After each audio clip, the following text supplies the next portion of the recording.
അസ്സലാമലൈക്കും. Hi hello. ഇന്നത്തെ നമ്മുടെ വ്ളോഗിലോട്ട് വീണ്ടും എല്ലാവർക്കും സ്വാഗതം. എല്ലാവരും സുഖമായിട്ടിരിക്കുന്നു. നമ്മളിവിടെ കുഴപ്പമൊന്നുമില്ല. തൊടി മൊത്തം കാട് പിടിച്ച അവസ്ഥയാണ് കേട്ടോ ഇപ്പോൾ ഉള്ളത്. ചീര കൊണ്ട് നിറഞ്ഞിട്ടുണ്ട്, പിന്നെ എന്തൊക്കെയോ ചെടികൾ കൊണ്ടൊക്കെ നിറഞ്ഞിട്ടുണ്ട്. അപ്പോൾ ഇനി അതെല്ലാം വെട്ടി തെളിച്ച് ക്ലീൻ ആക്കണം പെരുന്നാൾ വരുമ്പത്തിന്. എന്നാലേ നമ്മൾ ഒലിയത്ത് കൊടുക്കാറുണ്ട്. അപ്പോൾ ഇപ്പം നമ്മൾ ആ ഷീറ്റൊക്കെ ഇട്ട് അവിടെ വെച്ചിട്ടാണ്, എന്നാലും ആടിനെ അറുക്കുന്നത് നമ്മൾ തൊടിയിൽ വെച്ചിട്ടാണ്. അപ്പം അതിന് മുമ്പ് അതൊക്കെ ക്ലീൻ ആക്കി എടുക്കേണ്ട ഒരു കാര്യങ്ങളൊക്കെ ഉണ്ട് കേട്ടോ.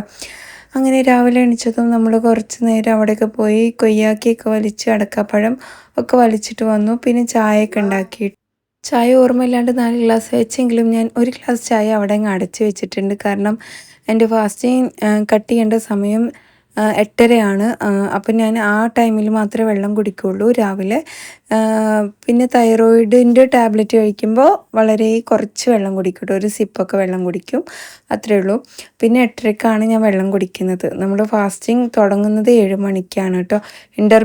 ഇൻ്റർമിറ്റൻറ്റ് ഫാസ്റ്റിംഗ് മെത്തേഡാണ് ഇപ്പോൾ ഞാൻ എടുത്തുകൊണ്ടിരിക്കുന്ന ഒരു സംഭവം. പക്ഷേ അതിൽ തന്നെ ഫുഡും കാര്യങ്ങളൊക്കെ എനിക്ക് എൻ്റെ ബോഡി ടൈപ്പിന് ആവശ്യമുള്ളതാണ് നോക്കിക്കൊണ്ടിരിക്കുന്നത്. കാരണം ഞാൻ കുറച്ച് ടൈം എടുക്കും തടി കുറയാനൊക്കെ. ഫേസ് ഫാറ്റൊക്കെ പെട്ടെന്ന് പോകും. പക്ഷേ എനിക്ക് ഇഷ്ടമാണ്. എനിക്ക് ഫേസ് അധികം ഇല്ലാണ്ടാണ് ഇഷ്ടം. കാണുന്നവർക്ക് തോന്നും അയ്യോ ഫേസ് ഒട്ടി കവളൊട്ടി എന്നൊക്കെ. പക്ഷേ എന്നെ സംബന്ധിച്ചിടത്തോളം എനിക്ക് ഇഷ്ടം അതാണ്. എനിക്ക് ജോ ലൈനൊക്കെ കാണുന്നത് ഭയങ്കര ഇഷ്ടമാണ്. പലരും ജോ ലൈന് ആക്കാൻ വേണ്ടി ഒരുപാട് ട്രൈ ചെയ്യുന്ന ആൾക്കാരുണ്ടല്ലോ. പക്ഷേ എനിക്ക് അതിൻ്റെ ആവശ്യമൊന്നുമില്ല. ഡയറ്റ് എടുക്കുമ്പോൾ തന്നെ എനിക്ക് ജോ ലൈനൊക്കെ വരും കേട്ടോ. അതായത് ഇങ്ങനെ ഡബിൾ താടി നിൽക്കുന്നത് എനിക്കെന്തോ ഒരു സുഖമില്ലാത്ത ഏർപ്പാടാണ് കേട്ടോ. അപ്പോൾ ഞാൻ എന്നെ കാണുന്ന പലരും എന്നോട് ഇങ്ങനെ പറയും, അയ്യോ ക്ഷീണിച്ചു, അതാണ് ഇതാണ് ഡയറ്റ് എടുക്കണ്ട എന്നൊക്കെ. എന്നാൽ ഈ പറയുന്ന വ്യക്തികൾ ഞാൻ ഇച്ചിരി തടിച്ചാൽ അപ്പോൾ പറയും അയ്യോ തടിച്ചു അങ്ങനെ ഇങ്ങനെ എന്നൊക്കെ കേട്ടോ. അപ്പോൾ പിന്നെ ഈ തടിച്ചതും മെലിയണതും മെലിഞ്ഞിട്ടിരിക്കണതും എല്ലാ ആൾക്കാരും ഫേസ് ചെയ്യുന്നൊരു കാര്യമാണിത്. എൻ്റെ വോയിസ് ശരിയായിട്ടില്ല, ശരിയാവാൻ ഇനിയും ടൈം എടുക്കും തോന്നുന്നു. പൊതുവേ തൈറോയിഡ് ചെക്ക് ചെയ്യാൻ പറഞ്ഞു കേട്ടോ എന്നോട്. ഞാൻ ടാബ്ലറ്റ് എടുക്കുന്നുണ്ട്, പിന്നെ എന്താ പറ്റിയെന്ന് അറിയില്ല. എനിക്ക് ബ്ലഡിലുള്ള തൈറോയിഡാണ്, തൊണ്ടയിൽ പ്രശ്നമുള്ള തൈറോയിഡ് അല്ല കേട്ടോ എനിക്ക്, എന്നാണ് എൻ്റെ ഒരു വിശ്വാസം. ഇനി ഒന്ന് ചെക്ക് ചെയ്യണം. എല്ലാവരും പറഞ്ഞപ്പോൾ എനിക്കൊരു പേടി കേട്ടോ. അങ്ങനെ എല്ലാവരുടെയും ഒന്ന് അടിച്ചു വാരി എടുത്ത ശേഷം തേങ്ങ പൊളിക്കാൻ വേണ്ടി പോയിട്ടോ. ഇന്ന് നമുക്ക് ചീര കറി വെക്കണം. പിന്നെ കുറച്ച് പൈനാപ്പിൾ ഫ്രിഡ്ജിലിരിക്കുന്നുണ്ടായിരുന്നു, കട്ട് ചെയ്ത് വെച്ചത്. അപ്പോൾ കഴിച്ചിട്ട് അതിൻ്റെ ബാലൻസ് കുറച്ചുണ്ട്. അപ്പോൾ പൈനാപ്പിൾ വെച്ചിട്ട് മോര് കറി ഉണ്ടാക്കണം എന്നൊക്കെ മൈൻഡിൽ പ്ലാൻ കേട്ടോ. പിന്നെ കുറച്ച് ചിക്കൻ ഇരിക്കുന്നുണ്ട്. ആ ചിക്കൻ വെച്ചിട്ട് എൻ്റെ മൈൻഡിൽ തോന്നുന്ന എന്തെങ്കിലും റെസിപ്പി അങ്ങനെ വിചാരിച്ചിട്ടാണ് ഇന്നത്തെ ലഞ്ച് ഞാനിങ്ങനെ വിചാരിച്ചത്. അപ്പോഴാണ് ബ്രേക്ക്ഫാസ്റ്റ് എന്ത് ചെയ്യും എന്നാലോചിക്കുന്നത് കേട്ടോ. തേങ്ങ പൊളിച്ച ശേഷം വേഗം വാഷിങ്ങിന് പോയി കൊണ്ടുപോയി ഇട്ടിട്ടുണ്ടായിരുന്നു. അപ്പോൾ ഇതാണ് കറിവേപ്പില. ഐ മീൻ ഇവിടെ നല്ല മണമുള്ളൊരു കറിവേപ്പില ഉണ്ട്, അതാണ് ഈ ചെടി കേട്ടോ. അതിൻ്റെ ഇലകൾ കുറച്ച് ഡിഫറെൻ്റ് ഉണ്ട്. ഞാൻ നേരത്തെ വലിച്ച ഇലയും ഈ ഇലയും തമ്മിൽ കുറച്ച് വ്യത്യാസമുണ്ട്. ഇത് ഭയങ്കര സ്മെല്ലാണ്, മറ്റേതൊരു നോർമൽ മണം അങ്ങനെയാണ്. അങ്ങനെ എഗ്ഗ് ബോയിൽ ചെയ്യാൻ വേണ്ടി വെച്ചിട്ടുണ്ടായിരുന്നു. കുറച്ച് എഗ്ഗ് മാറ്റിയും വെച്ചു കേട്ടോ. ഈ എഗ്ഗ് ഇങ്ങനെ മേലോട്ട് കിടന്നപ്പോൾ ഞാനത് കേടാണ് വിചാരിച്ചു, അത് മാറ്റി, പുഴുങ്ങുന്നതിൽ നിന്ന് എടുത്ത് മാറ്റി. ഇനി അത് പൊട്ടിച്ച് നോക്കിയിട്ട് യൂസ് ചെയ്യാമെന്ന് വിചാരിച്ചിട്ടാണ്. പിന്നെ നമ്മളിവിടെ പരിപ്പൊന്ന് വേവിക്കാൻ വേണ്ടി വെക്കാമെന്ന് വിചാരിച്ചു. ചീര കറി വെക്കണമല്ലോ, അപ്പോൾ രാവിലെ തന്നെ ഉച്ചയ്ക്കുള്ളതും കൂടെ ഒരുക്കാമെന്ന് വിചാരിച്ചിട്ടാണ് തുടങ്ങിയത്. പക്ഷേ എങ്ങനെയൊക്കെ ആവുമ്പോഴും നമ്മൾ വീഡിയോ ഒക്കെ എടുത്ത് കഴിയുമ്പോൾ 12-12:30 ആവും കേട്ടോ നമ്മൾ കിച്ചണിൽ നിന്നൊക്കെ പോവാൻ. വീഡിയോയും കൂടി എടുക്കല്ലേ. 1 മണിക്കൂർ കൊണ്ട് പണികൾ ചിലപ്പോൾ 2-3 മണിക്കൂറൊക്കെ എടുക്കും, ഓരോ ഡിഷിൻ്റെ റെസിപ്പികളൊക്കെ ഇങ്ങനെ ആക്കി എടുക്കുമ്പോൾ കേട്ടോ. അപ്പോൾ പരിപ്പിലേക്ക് ആവശ്യമുള്ള എല്ലാതും കട്ട് ചെയ്തിട്ട് ഞാൻ ഇച്ചിരി വെളിച്ചെണ്ണ ഒഴിച്ചിട്ട് പരിപ്പ് വേവിക്കാൻ വേണ്ടി വെച്ചിട്ടുണ്ട്.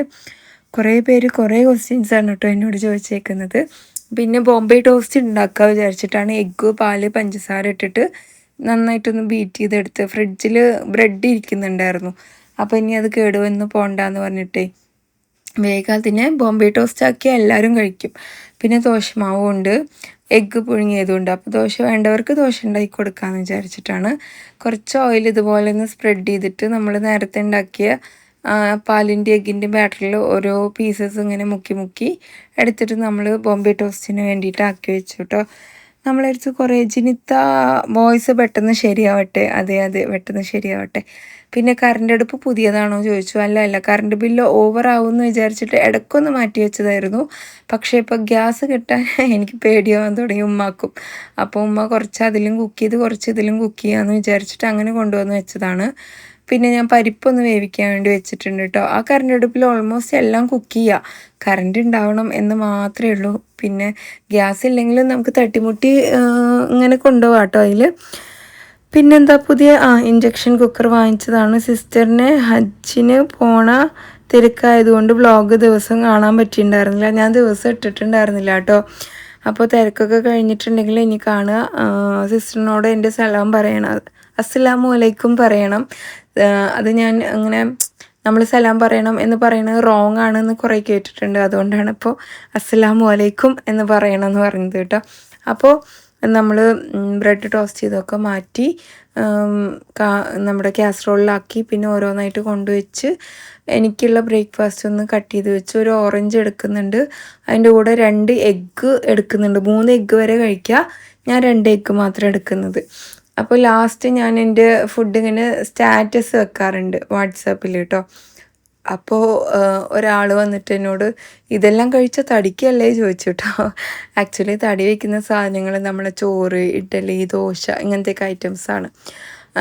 അങ്ങനത്തെ ഐറ്റംസാണ് തടി വയ്ക്കുക. നമ്മൾ കാപ്സ് കട്ട് ചെയ്തിട്ട് വെയിറ്റ് ലോസ് ചെയ്യുമ്പോൾ പെട്ടെന്ന് എഫക്റ്റ് കിട്ടും. മെയിൻറ്റെയിൻ ചെയ്ത് പോകാൻ കുറച്ച് കഷ്ടപ്പാട് തന്നെയാണ്, ഇല്ല എന്നല്ല. അത് ഏത് വെയിറ്റ് ലോസിലും അങ്ങനെ തന്നെ. പിന്നെ പ്രോട്ടീൻ, അതായത് നോൺ വെജും അങ്ങനത്തെ ഐറ്റംസൊക്കെ കഴിക്കണതുകൊണ്ട് എനിക്ക് വലിയ ബുദ്ധിമുട്ടില്ല കേട്ടോ. അപ്പോൾ രാവിലെ വലിച്ചിട്ട് വന്ന ചീരയാണ്. നമ്മുടെ വീട്ടിൽ ചീര എപ്പോഴും ഉണ്ട്. കഴിഞ്ഞ കുറേ മാസങ്ങളായിട്ട് നമ്മൾ ചീര ഡെയിലി ഉൾപ്പെടുത്താൻ ശ്രമിക്കുന്നുണ്ട് കേട്ടോ, നമ്മുടെ ലഞ്ചിലാണെങ്കിലും ഒക്കെ. അങ്ങനെ ഇന്ന് ഞാൻ പാതി ചീര എടുത്തിട്ട് തോരൻ ഉണ്ടാക്കിയിട്ട് പാതി പരിപ്പും ചീരയും വെക്കാമെന്ന് വിചാരിച്ചു. ഇനിയിപ്പോൾ ചോറിലും കൂടെ ചീര ഇട്ടാൽ മതി എന്നുള്ള കമൻറ്റ് ഇപ്പോൾ വരുന്നോ. കുഞ്ഞാക്കിയിട്ട് മുറിക്കണം കേട്ടോ ചീര മുറിക്കുമ്പോൾ. എനിക്ക് അങ്ങനെയാണ്, ഞാൻ ഇളം തണ്ടോട് കൂടിയിട്ടാണ് ഇത് മുറിച്ചെടുക്കാറുള്ളത് കേട്ടോ. തൈറോയ്ഡ് ചെക്ക് ചെയ്യുമെന്ന് പറയുന്നുണ്ട്. പിന്നെ കട്ടിംഗ് ബോർഡ് സ്റ്റീൽ പലക ആയതുകൊണ്ട് കത്തിയുടെ മൂർച്ച പോകുമെന്ന് പറയുന്നുണ്ട്. ഓക്കെ, ഞാൻ ശ്രദ്ധിച്ചോളാം കേട്ടോ. അങ്ങനെ നമ്മളിതൊക്കെ ഒന്ന് എന്താ പറയുക ഒന്ന് കട്ട് ചെയ്തെടുക്കുന്നുണ്ട്. കറണ്ട് അടുപ്പ് പുതിയതാണോ ചോദിക്കുന്നുണ്ട്. അല്ല, ഇക്ക യൂസ് ചെയ്തുകൊണ്ടിരുന്നതാണ് കോഴിക്കോട്. അങ്ങനെ ഓയിൽ ഒഴിച്ച് കടുകും ജീരകമൊക്കെ ഇട്ടൊന്ന് പൊട്ടിച്ച ശേഷം ഉള്ളിയും അതുപോലെ പച്ചമുളകും വെളുത്തുള്ളി ഇട്ടൊന്ന് വഴറ്റിയ ശേഷം നമ്മൾ കട്ട് ചെയ്ത് വെച്ച ചീര ഇതുപോലെ ഇട്ട് കൊടുക്കുന്നുണ്ട്. എന്നിട്ടൊന്ന് നന്നായി ഇളക്കുന്നുണ്ട്. വെള്ളം ഒഴിക്കരുത് കേട്ടോ. ഇനി നമുക്ക് ഇതിലോട്ട് ഉപ്പിട്ട് കൊടുക്കുക. അതേപോലെ ചീര നന്നായിട്ട് കഴുകി വൃത്തിയാക്കിയ ശേഷം കട്ട് ചെയ്താൽ മതി. കഴുകിയ ശേഷം കട്ട് ചെയ്ത ശേഷം കഴുകരുത്. അപ്പോൾ അതിൻ്റെ വൈറ്റമിൻസൊക്കെ പോകുമെന്നാണ് പറയുന്നത് കേട്ടിട്ടുള്ളത്. തേങ്ങ ഒന്ന് നന്നായിട്ട് ഒതുക്കിയെടുത്തത് ഇതിലോട്ട് ആഡ് ചെയ്ത് കൊടുക്കുന്നുണ്ട്. മഞ്ഞൾപ്പൊടി ഇടണം എന്നുള്ളവർക്ക് ഇട്ട് കൊടുക്കുക കേട്ടോ. നമ്മുടെ വീട്ടിൽ മുരിങ്ങയും ധാരാളം ഉണ്ടായിട്ടുണ്ട്. ഇനി ഇടയ്ക്ക് മുരിങ്ങ തോരനും വെക്കണം. അങ്ങനെ ചീര വെച്ച ശേഷം ഞാൻ സെയിം ഇതിൽ തന്നെ നമ്മൾ പരിപ്പും ചീരയും വെക്കാമെന്ന് വിചാരിച്ചു. പരിപ്പ് വേവിച്ചത് ഇട്ട് കൊടുത്തിട്ടുണ്ട്. മഞ്ഞൾ, മുളക്, ഉപ്പിട്ടിട്ട് ഞാൻ മല്ലിപ്പൊടി ഇട്ട് കൊടുത്തിട്ടില്ല കേട്ടോ പ്രാവശ്യം. ചില ആൾക്കാരെ അത് ഇട്ട് കൊടുക്കാറുള്ളൂ. അപ്പോൾ ഇത് നന്നായിട്ട് ഇളക്കിയിട്ട് മാറ്റി വെച്ചിട്ടുണ്ട്. ഒന്ന് തിളച്ച് വരട്ടെ. അപ്പോഴേക്ക് തേങ്ങയും ജീരകവും നന്നായിട്ട് അരച്ചെടുത്തതാണ്. അപ്പോൾ അതും കൂടെ ഒന്ന് ചേർത്തിട്ട് ഇനി ഇത് തേങ്ങ, ജീരകം, പരിപ്പ് മസാലയ്ക്കൊന്ന് വെന്ത ശേഷം മാത്രമാണ് ഞാൻ ഇല ഇട്ട് കൊടുക്കാറ്. അല്ലെങ്കിൽ ഇല ഓവർ കുക്കായാൽ അതിൻ്റെ ഒരു ടേസ്റ്റ് ഉണ്ടാവില്ലല്ലോ. അങ്ങനെ നമ്മളിതാ ഉപ്പൊക്കെ ഒന്ന് സെറ്റാക്കി എല്ലാം ആക്കി തിളച്ച ശേഷം ഇല ഇട്ട് കൊടുത്തു. ഇതിന് ഞാൻ കുറച്ച് ബിഗ്ഗായിട്ടാണ് മുറിച്ചത് കേട്ടോ. പരിപ്പും ചീരയും തണ്ടോടു കൂടി തന്നെ കട്ട് ചെയ്തെടുത്ത് അങ്ങനെ അത് സെറ്റാക്കി നമ്മുടെ കടുകും ചെറിയ ജീരകവും ചെറിയുള്ളിയും അതുപോലെ വറ്റൽമുളകൊക്കെ ഇട്ടിട്ട് താളിക്കുകയും ചെയ്തു കേട്ടോ. നെക്സ്റ്റ് നമ്മൾ ചിക്കന് വെച്ചുകൊണ്ടിരിക്കുമ്പോഴാണ് മോൻ്റെ ഫ്രണ്ട്സൊക്കെ വന്നത്. അപ്പോൾ പിന്നെ ഞാൻ അവർക്കുള്ള ലഞ്ചും കൂടി ചോറൊക്കെ എക്സ്ട്രാ ഉണ്ടാക്കാൻ വിചാരിച്ചു.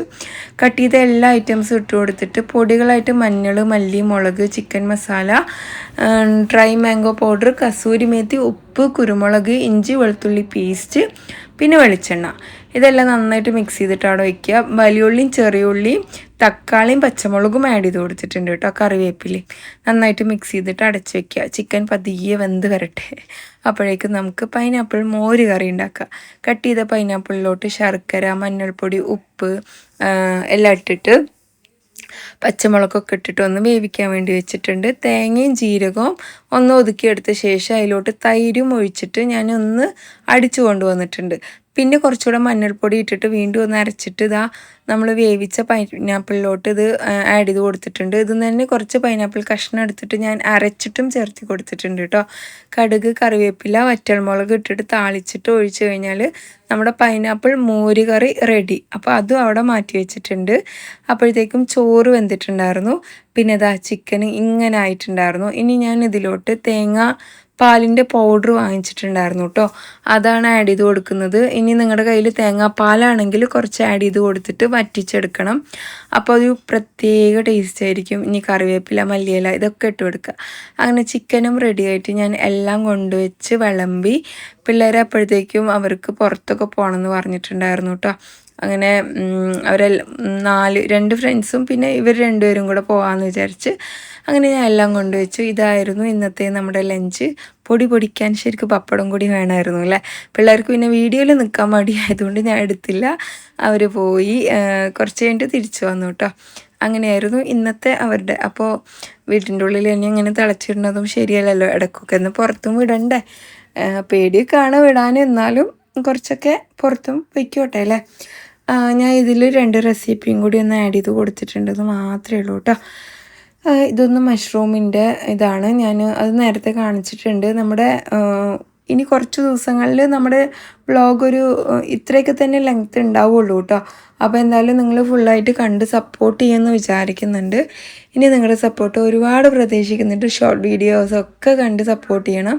പിന്നെ അതായത് എന്നെ പഴയ പോലെ വ്ളോഗിൽ വരാൻ ഞാൻ കുറച്ചും കൂടെ ടൈം എടുക്കും. പെരുന്നാൾ ടൈമിലൊന്ന് കാണാം. അത് കഴിഞ്ഞിട്ട് 60 ദിവസം കഴിഞ്ഞിട്ട് എൻ്റെ ഡയറ്റിൻ്റെ ലാസ്റ്റ് ഡേ ഒന്ന് കാണാം. അത് കഴിഞ്ഞിട്ട് ആ 60 ദിവസം കഴിഞ്ഞിട്ട് പിന്നെ എനിക്ക് ഡയറ്റ് കണ്ടിന്യൂ ചെയ്യണം എന്ന ആഗ്രഹം ഉണ്ടെങ്കിലും ഞാനത് 100 ദിവസം ആക്കാനുള്ളൊരു പ്ലാനിങ് ഉണ്ട് കേട്ടോ. അതെല്ലാം പടച്ചോന് വിധിച്ചിട്ടുണ്ടെങ്കിൽ മാത്രം. ഓക്കെ. കറുത്ത മുരിച്ച ബീഫ് ഇതിൻ്റെ ഫേവറേറ്റ് ആണ് കേട്ടോ. ഇതിൻ്റെ ലവേഴ്സ് ആരെങ്കിലും ഉണ്ടെങ്കിൽ കമൻറ്റ് ചെയ്യുക. ബീഫിലോട്ട് മഞ്ഞൾ, മുളക്, മല്ലി, ഉപ്പ്, കുരുമുളക്, ഗരം മസാല, ഇഞ്ചി വെളുത്തുള്ളി പേസ്റ്റ്, വലിയ ജീരകം ഇതെല്ലാം ഇട്ട് ഒരു 10-20 ചെറിയുള്ളിയും പച്ചമുളകും കറിവേപ്പിലയും ഇട്ട് വെളിച്ചെണ്ണ ഒഴിച്ച് കൈ വെച്ച് നന്നായിട്ട് അങ്ങോട്ട് ഞെരടിയെടുക്കണം. ആദ്യം സ്പൂൺ വെച്ചപ്പോൾ ശരിയായില്ല. പിന്നെ ഇതന്നെയാണ് അതിൻ്റെ റൈറ്റ് എന്ന് തോന്നി. ഇനി അടച്ച് വെച്ചിട്ട് ഒരു 3-4 വിസിലെങ്കിലും അടുപ്പിക്കട്ടെ. 3-4 അല്ല, 5-6. പിന്നെ നോൺ സ്റ്റിക്ക് പോട്ടിലാക്കുക. ഇത് വറ്റിച്ചെടുക്കുക. വറ്റിക്കുന്നതിൻ്റെ ഇടയിൽ ഓപ്പണാക്കി ഇളക്കണം. തേങ്ങാക്കൊത്ത് ഇട്ട് കൊടുക്കണം. കുരുമുളക് പൊടി, കറിവേപ്പില, പിന്നെ ഇതെല്ലാം പച്ചമുളക് വേണമെങ്കിൽ അത് ഇട്ട് കൊടുക്കാം. അങ്ങനെ ഒരു വിധമാകുമ്പോൾ കറുത്ത് മുരിച്ച് അങ്ങ് വരും. അതിൻ്റെ ഒരു ടേസ്റ്റ് വേറെ ലെവലാണ് കേട്ടോ. അപ്പോൾ നമ്മുടെ ഇന്നത്തെ വ്ലോഗ് ഇത്രയേ ഉള്ളൂ. നിങ്ങൾക്ക് ഇഷ്ടമായിച്ചാൽ ലൈക്ക് ചെയ്യാനും ഷെയർ ചെയ്യാനും മറക്കരുത്. മറ്റൊരു വീഡിയോയിൽ കാണാം. അതുവരേക്കും ബൈ.